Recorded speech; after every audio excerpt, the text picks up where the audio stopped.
Okay, imagine this. It's the 1930s, right? You're an archaeologist, you're digging around near Baghdad, just a normal day, maybe thinking about what's for lunch, and then boom, you pull something out of the ground that just looks wrong. Wrong in a fascinating way, though. Totally. We're talking about this little clay jar, but inside, there's a copper tube, and stuck right down the middle of that tube, an iron rod. It just screams like, I don't belong here. Yeah, it's one of those finds that just messes with your whole timeline because Yeah. it looks so, well, anachronistic, doesn't it? Exactly, like finding I don't know, a USB-C charger in King Tut's tomb. Pretty much. Uh, Our standard picture of ancient tech just doesn't have a category for something like that. right. And this is what we now call the Baghdad Battery. And it's not just like weird pottery. The moment someone really looked at it, the clay, the copper, the iron, and thought, hang on, is that? Could that actually be a battery? That's when things got wild. Mhm. And that's the central mystery, isn't it? The big question that's been bugging people ever since. Could humanity have actually figured out basic electricity, like way back, Yeah. before Jesus even had sandals, basically? Seriously. And if they did, if they invented electricity not once, but twice, why did we just collectively, like, ghost that knowledge for 2,000 years? It makes no sense. It's a huge historical puzzle. Did we Yeah. just forget? Or is it never really understood in the first place? It's baffling. Totally baffling. So that's what we're doing today. You, the listener, and us. We're going to dive deep into this thing. We'll unpack the sources, pull out the important bits, the really surprising facts, maybe have a few existential moments about lost tech, but, without drowning you in data. Exactly. So expect us to get into what this thing actually is physically. Mm. We'll look hard at whether it really could have worked as a power source spoiler. It kind of can. And the arguments against that idea, too. We'll also touch on who might have made it, these ancient Mesopotamians just casually inventing batteries. Right. And maybe the biggest question, what does it all mean for how we think about ancient people, about progress, about, well, everything? Get ready for some historical plot twists. Okay, let's do it. The Baghdad Battery. Ancient power or just a really old pot? All right, first things first. The OG unboxing. Where did this whole story even start? What did they actually dig up? Okay, so the setting isn't quite as dramatic as you might think.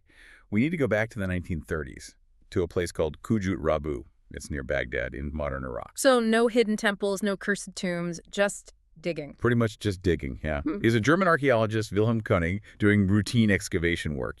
Standard archaeological practice, carefully digging, documenting finds. He wasn't looking for ancient sci-fi tech. He was probably just hoping to find some intact pottery or maybe some tools. Exactly. So when this clay jar thing turned up, the initial reaction was likely just, okay, another pot. Maybe noted as slightly unusual because of the metal bits inside, but probably filed under cool junk initially. Just another Tuesday artifact until someone looked closer. Right. Until someone, maybe Koenig later, maybe someone else looking at the collection, had that light bulb moment, that wait just a damn minute realization.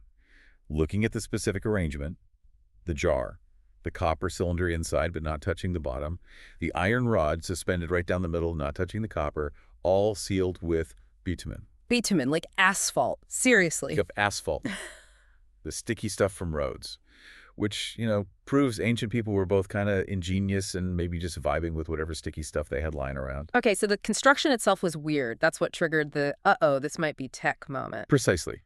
That specific arrangement, two different metals separated in a container that could hold liquid, seal at the top. It just looked too much like the basic design of an electrochemical cell, like finding a blueprint for a car engine etched onto a cave wall. It forces you to ask, what were they doing? It completely flips the script. Yeah. Okay, so let's get into the nitty-gritty, the anatomy of this potential ancient power source. What are we actually looking at, component by component? Okay, so the core is the clay pot. It's small terracotta, maybe about 13 centimeters high, roughly 5 inches. Not huge. Think like a slightly oversized coffee mug. Got it. Small clay jar. What's inside? Inside that, fitting snugly, is a cylinder made of sheet copper. Rolled up, basically. Okay.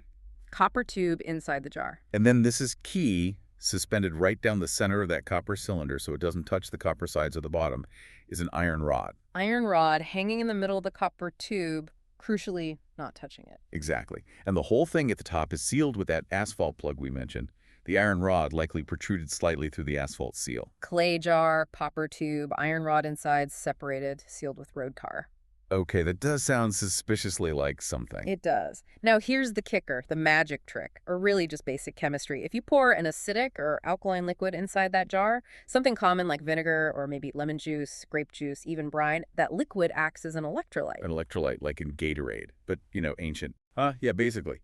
The electrolyte allows ions to move between the two different metals, the copper and the iron. And because they are different metals, a chemical reaction starts up. Electrons start flowing from one metal to the other through the electrolyte. And flowing electrons means. An electric current. A small one, but definitely an electric current. It's a textbook galvanic cell. It works, you put the ingredients together, add the juice, and zap. A galvanic cell from like 250 BCE potentially. That's nuts. Okay, so it's a baby voltage zapper from the BCE era. How much power are we talking? Can it run my ancient air fryer? Definitely not running any appliances. The voltage output is pretty low. Experiments replicating it usually get somewhere between, say, zero point 0.8 to maybe 1.5 volts. Some claim up to 2 volts, but let's stick with around 1 volt as a reliable estimate. 1 volt. Okay, that sounds tiny, like less than a single AA battery today. It is tiny by modern standards. Excuse me. 1 volt is absolutely enough to feel. If you completed the circuit, say, touched wires connected to the iron and copper, you'd get a distinct tingle, maybe a slight jolt. A little zap. Okay, maybe not powering cities, but enough to shock a TikTok kid into silence, which, let's be honest, is a superpower in itself. You could definitely use it for something. It's not powerful, but it's not nothing either. And that fact that it can produce electricity, even a little bit, leads us straight into the massive debate. The core mystery. Was it meant to be a battery? Was making electricity its job? Or was this whole setup just a really, really ancient, happy accident? Like, did they just invent the whoopee cushion of electricity by mistake?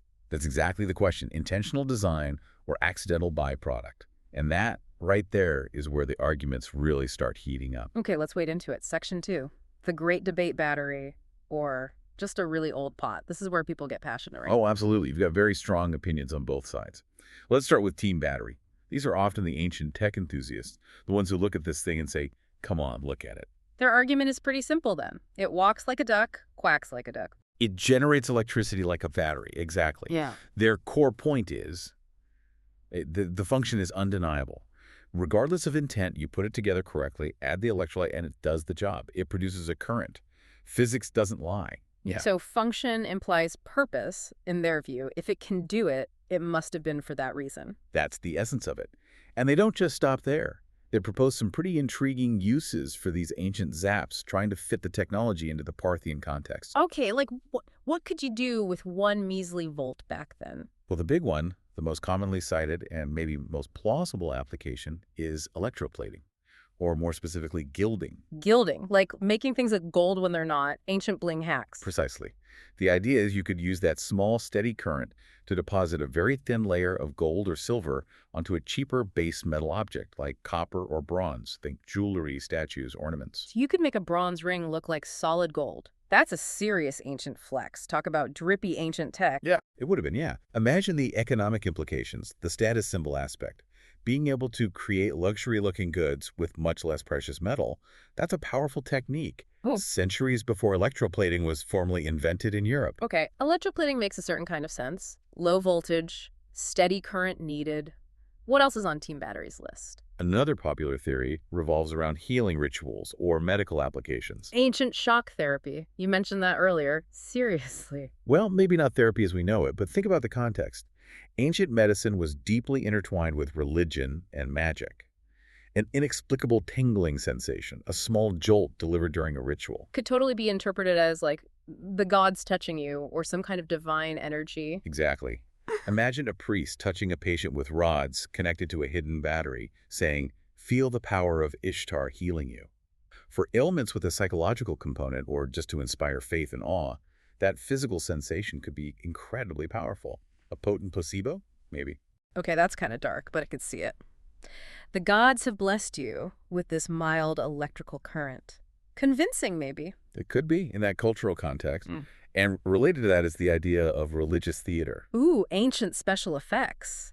Like making a statue's eyes glow or zapping people who touch the idol. Maybe not glowing eyes with 1 volt, but definitely the zapping part. Imagine a temple ceremony. The high priest touches the sacred statue, nothing happens. A skeptical worshiper touches it, and ZAP gets a little jolt from a cleverly concealed battery setup. Whoa. Instant belief unlocked. That would definitely seal the deal on a conversion or make people think twice about messing with the gods or the priests. It's all about creating mystique, demonstrating power, controlling the narrative. A small electrical effect could go a long way in reinforcing religious authority and belief systems. Okay, those are some pretty compelling, if slightly unsettling, possibilities. Electroplating, healing zaps, holy statue shocks. But, and it's a big but, isn't it? It is. We absolutely have to stress this. While these uses are fascinating and they fit what the object could do, they are, at this point, still hypotheses. They're educated guesses based on the battery's potential. Right, there's no ancient user manual, no Yelp review saying, got electroplated, looked fab, 5 stars. Precisely. We don't have the direct, smoking gun evidence confirming these specific applications were actually happening. Functionality doesn't automatically prove intended use. Which brings us nicely to the other side. Team Skeptic, the reality check crew, the one saying, hold your horses, ancient aliens guy. What's their main beef? Their core counterargument is fundamental, and it's rooted in good historical practice. Just because something can do X doesn't mean it was made to do X. It's really easy to fall into the trap of presentism. Presentism. That's like judging the past by our standards, Yeah. projecting our knowledge back onto them. Exactly. We see an arrangement of metals and think battery, because we know about batteries. But did they think battery? Did they even have a concept for electricity in the same way we do? Assuming they shared our technological goals, and understanding is a big, potentially misleading leap. So we might be seeing a battery just because we're looking for one. That makes sense. What's their biggest piece of counter-evidence, or lack thereof? The big one is the lack of supporting archaeological evidence. This is the real sticking point for most mainstream archaeologists and historians. Meaning? Meaning, if these were batteries used for, say, electroplating on a significant scale, where's the rest of the kit? Where are the wires, the connectors, the tools? Where are the workshops? Where are the hordes of obviously electroplated objects found with these batteries? Yeah, you'd expect to find more than just 1 or 2 isolated pots, right? Like if you found one car engine, you'd expect to find roads, gas stations, other cars eventually. That's a good analogy. We find the engine, maybe, but none of the surrounding infrastructure or obvious products that would point definitively to its use as a power source. The context is missing. And crucially, no ancient texts mentioning electricity or batteries. No IKEA instructions on how to assemble your Parthian power pack. Not a sausage. Zero written documentation. No cuneiform tablets explaining electrochemistry. No scrolls detailing battery construction or use. For a civilization that kept records of trade, laws, and history, the complete silence on potentially revolutionary tech like this is very telling for skeptics. It's a huge red flag. Okay, that lack of textual evidence is pretty damning from a historical perspective. So if Team Skeptic isn't buying the battery theory, what do they think these things were? Just fancy jars? Pretty much.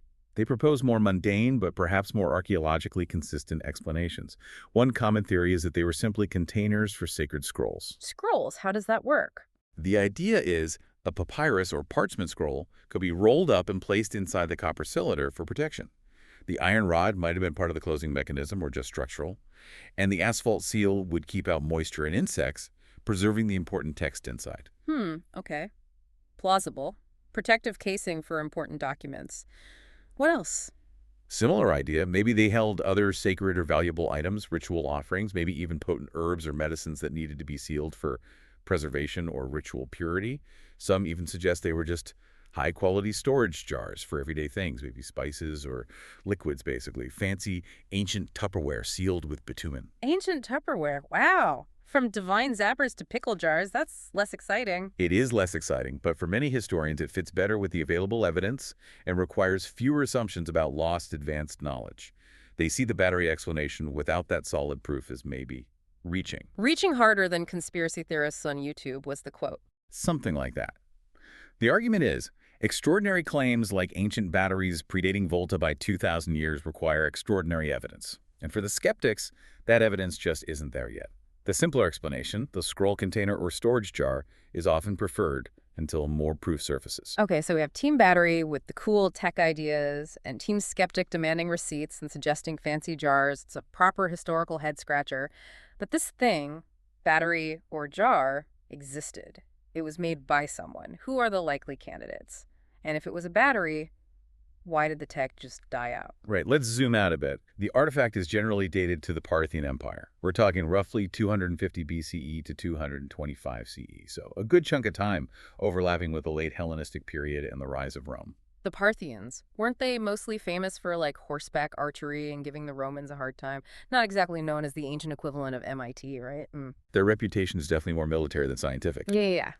They weren't tech booming in the way we might think, but crucially, look at where they were. Mesopotamia, Persia, smack bang in the middle of major trade routes. Ah, the crossroads of the ancient world. Exactly. They were in constant contact with Greeks, Romans, Egyptians, Indians, possibly even Chinese traders indirectly. This wasn't an isolated culture. It was a melting pot of goods, people, and importantly, ideas. Knowledge could travel along those trade routes. So the Parthians might not have invented it from scratch. Maybe they picked up the idea from somewhere else. Or maybe it was just one random genius within Parthia. Those are the big questions, and honestly, it enters the realm of fun speculation because we just don't know. Did they inherit some lost knowledge from the Babylonians before them? Did some Greek philosopher visiting Setason figure it out? Was it an isolated tinkerer who stumbled upon it? We have no record. Or, okay, fine, I won't say it. But it really does open up possibilities beyond just Parthians suddenly invented batteries. It does. It highlights that innovation doesn't always happen where or when we expect it. Maybe someone in ancient Mesopotamia, long before Franklin flew his kite, actually grasped a fundamental principle of electricity. It's a mind-bending thought. It really is. Which leads to the even bigger question. If they did figure it out, why did it disappear? Why the great forgetting? This completely messes with our idea of progress always moving forward, doesn't it? Absolutely. If the Baghdad Battery was truly a functional battery, it demolishes the neat linear timeline of technological advancement we like to imagine. It suggests history isn't a straight lineup. It's more like a messy scribble full of dead ends, lost paths, and forgotten peaks. Why did we lose this tech for almost 2 millennia? Seriously. It's like humanity had electricity DLC, played it for a bit, then uninstalled it and forgot it existed until the 18th century. What happened? Well, there are a few likely culprits when tech gets lost. A big one is simply civilizational collapse or major disruption. Empires fall, cities are sacked, libraries burn, knowledge keepers die or flee. Yeah, history's messy, wars, invasions, plagues. Not exactly great for preserving complex technical know-how. Not at all. When societies break down, the transmission of specialized knowledge often breaks down too. Skills held by only a few artisans or scholars can vanish incredibly quickly if that chain of teaching and learning is broken. Think about how much knowledge might have been lost just during the fall of Rome or countless other collapses. And there were no cloud backups back then, right? No GitHub for ancient tech. Haha, exactly. Knowledge was physical scrolls, tablets, oral traditions, apprenticeships, fragile things. The classic example everyone brings up is the Library of Alexandria. How much science, math, engineering just went up in smoke there, we'll never know. It's terrifyingly easy for knowledge to be lost forever without robust ways to store and copy it. That's genuinely depressing to think about, all that lost potential. Okay, so collapse is one reason. What about that other idea you mentioned, the just vibed theory? Right. This is less about dramatic loss and more about the nature of the potential discovery itself. Maybe they discovered the effect this jar setup makes things tingle or helps gold stick to bronze purely by accident, through trial and error. Like they were trying to pickle something weird and accidentally invented electroplating? Maybe not that specific, but something along those lines. They observe a phenomenon, maybe even replicate it for a specific, limited purpose, like those ritual or theater ideas. But crucially, they don't understand the underlying science. They don't know why it works.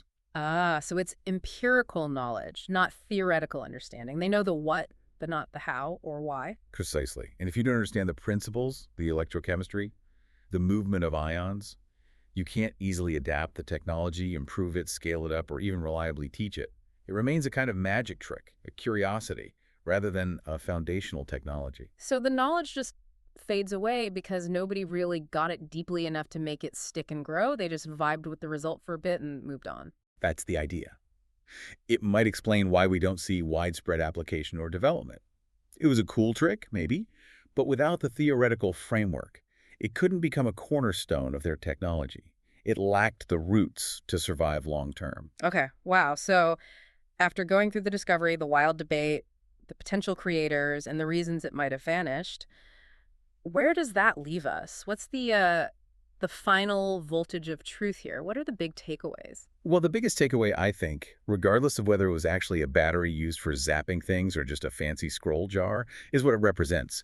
This little clay pot punches way above its weight in terms of implications. How so? It just cracks open the door to the idea that ancient people were way, way smarter and more experimental than the sort of primitive stereotype we sometimes fall into. Right. It challenges that whole linear progress thing we talked about. We weren't necessarily destined to be the first ones to figure this stuff out. Exactly. It's a physical reminder that human curiosity, the drive to tinker, to figure things out, to push boundaries, that's not new. That same spark, literally, maybe in this case, that drives innovation today was likely burning just as brightly 2,000 years ago in Mesopotamia. Even without Shark Tank or Kickstarter, just Yeah. curiosity. Just curiosity or necessity, or maybe just wanting to make shinier jewelry or more impressive religious spectacles. It suggests a continuity of human ingenuity across millennia. Which leads to that kind of humbling, almost unsettling thought you mentioned earlier.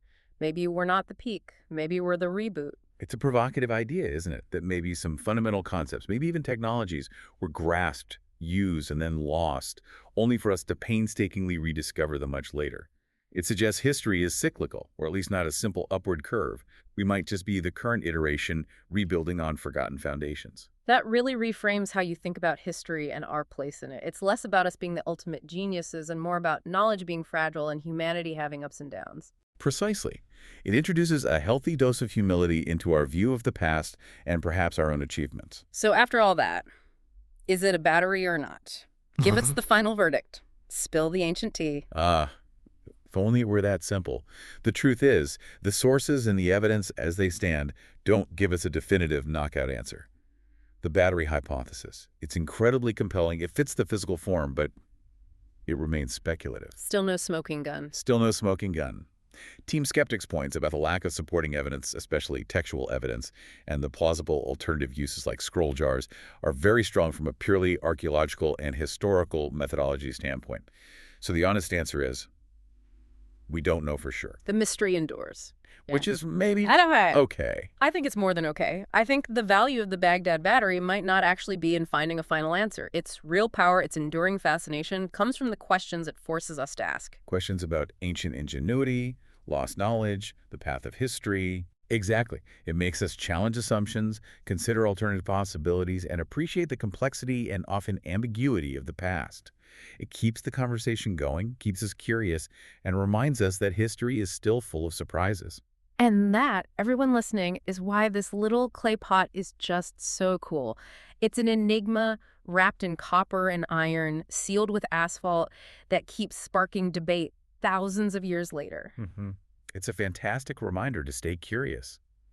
Ask the weird questions, dig deeper, respect the evidence, even when it's frustratingly incomplete. And maybe, just maybe, give ancient people a bit more credit for being clever, experimental, and maybe even a little bit sparky. Definitely. So next time someone tries to tell you ancient civilizations were just primitive, well, you can tell them about the Baghdad Battery. Hit them with the voltage of truth. Just maybe don't forget to fact check first, and definitely don't try to actually zap anyone. You heard it here first on The Deep Dive.